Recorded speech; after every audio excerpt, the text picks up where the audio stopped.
these are called hip reels, but I suck with names, so we're gonna call it the wacky inflatable arm two-man dance.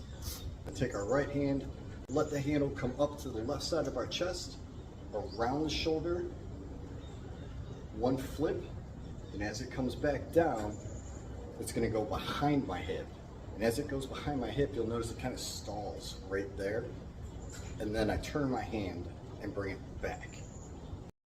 As soon as I flip my hand and I'm going back to do the hip reel, I'm gonna start my left hand doing the same thing. So it's just a half a beat off of each other. All right, so once we've got this motion down, now we're gonna start to add in hand rolls. So with my right hand, I'm gonna hand roll and then hand roll back and then bounce off a tri-bounce. The left hand, as it comes down to your hip, is gonna bounce off this hip, and as you're turning back to this side, you're just gonna bounce it to the other side of your hip. So let's just focus on the left hand right now and notice how it goes hip to hip. So let's add one more thing here. Let's go hip, hip, up to the opposite shoulder, back to the hip, into a collapse.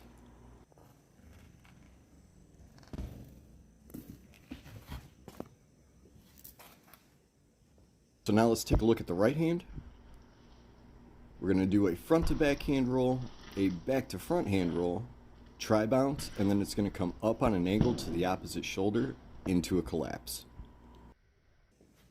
So these are going to cross on an angle, so we just want to make sure the one going from tri to shoulder is above the one going from shoulder to hip.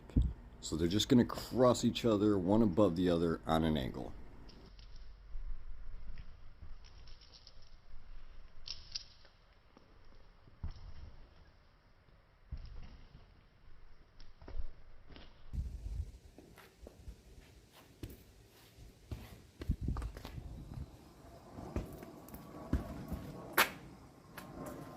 And last but not least, let's talk about footwork. So we're actually going to pivot our hips with each turn here. Our hips, our feet, our knees, everything's going to face the direction of the handle that is the most outward from you.